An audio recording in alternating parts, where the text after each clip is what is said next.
It's about damn time. I've waited years. I am back and I've returned from the hospital. You see, I don't like hospitals. But I had to grit and bear it. I didn't see Drake there after what Kendrick did to him. Though knowing him and his Hello Kitty fingernails, he probably got admitted elsewhere. This is a 99, 98-ish% sports channel. I don't know, I'm bad with math. But we do music and some other stuff here, or at least we're going to do a lot more of it. So if you find yourself in the new, think about subscribing, sticking around, hang out, check everything else out. But I have to talk about this. I know I got a lot of NBA stuff to catch up on, but this takes precedence. Reincarnated, I was stargazing. Life goes on, honey, and her my babies. Woke up looking for the broccoli. High key, keep a horn on me, that could my seat. Oh my God! What is that?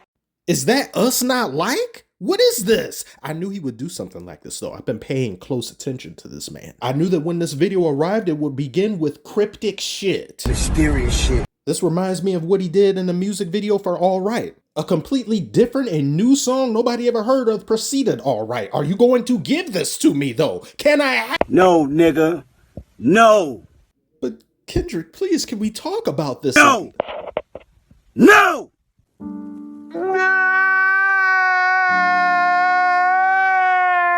Being a huge fan of Kendrick is very complex.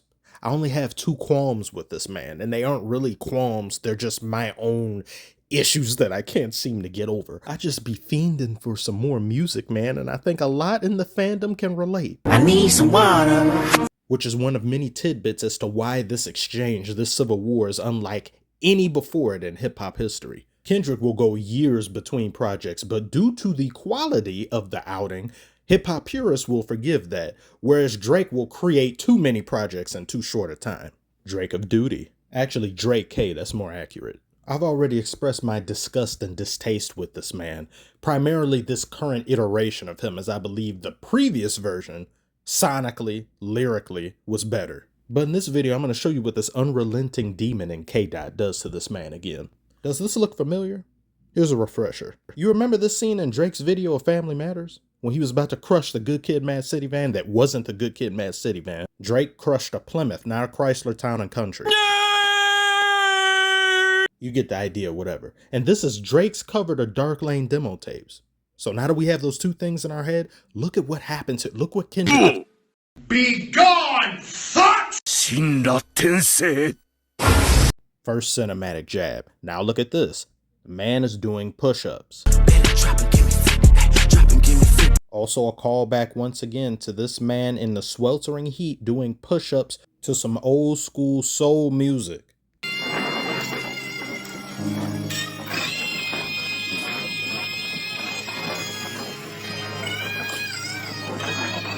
Words of advice to everyone watching this. If you see a man engaging in this type of odd behavior, that man is to be left alone. If you have problems with this individual, you solve them by not solving them and vacating the premises/state. He then takes racially motivated swings to an owl piñata. Then he does this. A minor. He's too dangerous to be left alive. No, he did not time A minor with the crowd and begins crip walking through the hopscotch squares. This is diabolical behavior. Kendrick's the type of enemy you put in the phantom zone without hesitation. No trial. See you never. I honestly don't know how Drake carries himself from this point forward. After being bitched in this manner, you've been undressed. The king has no clothes. Nadeska, who used to be on Everyday Struggle with Joe Budden and Academics, she had a very good point about this. She also had a take on Eminem some other time that has nothing to do with this that I also agreed on. She has some pretty good points. But she talked about how does Drake go forward from here? And I'd been saying this and thinking about this for weeks before I even saw this was a thing that they discussed. Drake has developed this pseudo-hybrid tough persona after he dispatched Meek Mill the way he did. And part of his persona, as well as being the guy that's quote-unquote running the genre, he's supposed to be unfuckwittable. But after losing to Pusha T, it didn't feel that way anymore. He came out with Scorpion shortly after that, and normally in bad situations, an artist can make some good music and people can kind of just forget about it, or it won't be on the tip of their tongue the last bad thing that happened to you. But this is different. Pusha T isn't anywhere near the level of fame that Kendrick inhabits. So this L isn't simply something that can be subdued or suppressed by making good music. The delusional Drake stans can even admit that Kendrick has been the number 2 to Drake in their world where Drake is just better than everyone else. Kendrick is number 2.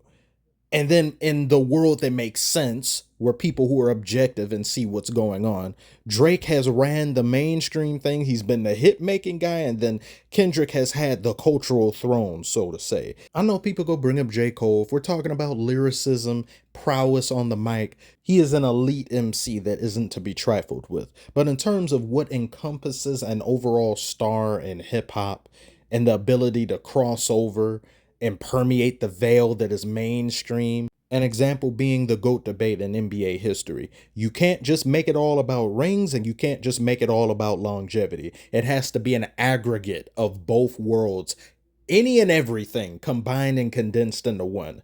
J. Cole is just not it. He's not that guy. He's Chick Hicks. If any of you have ever seen Cars, he's just in third place perpetually. And this isn't recency bias talking or me looking at J. Cole as lesser simply because of how he conducted himself in the beginning stages of this beat where he bowed out.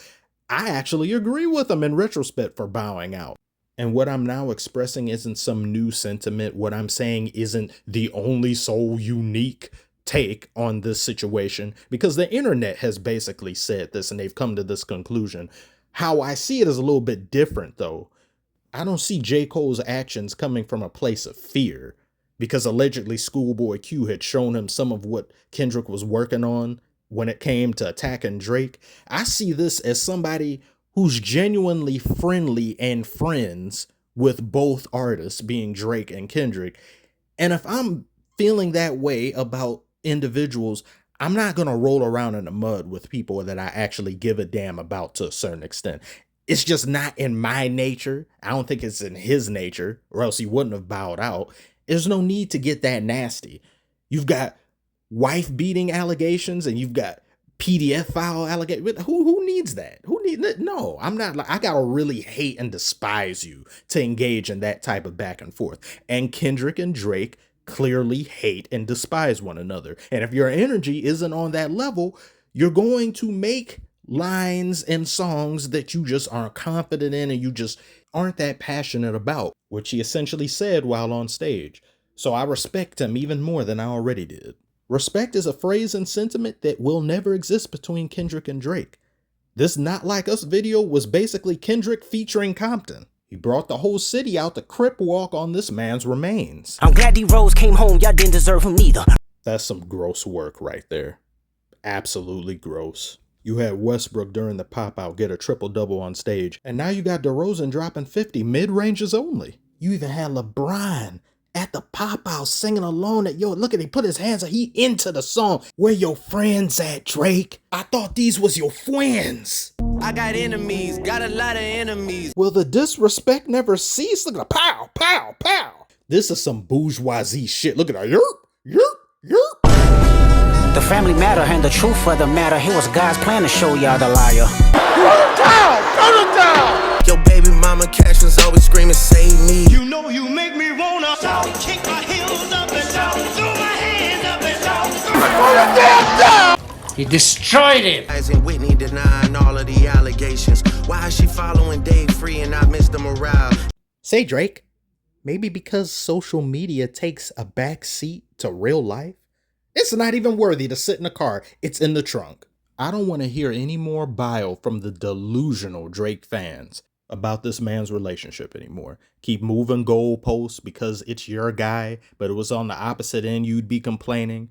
She's not following him. She's not wishing him happy Father's Day. She's not, because she's doing this in person. And don't you sit here for a second and say, that's just hearsay. What's more likely? These people actually talk to each other, or they care so much about social media, they're sneak dissing each other through likes and hearts. But Kendrick cheated on her. Yeah, he said that. And they moved on. They grew from it. Did you not hear Mr. Morale? Drake clearly didn't. He took a line or two and completely misconstrued it. Not once, but multiple times. Well, yeah, but she wasn't at the pop-out. Yes, she was. What? Here, she doesn't look happy, and you don't sound smart, but that's neither here nor there. This man stared down an owl.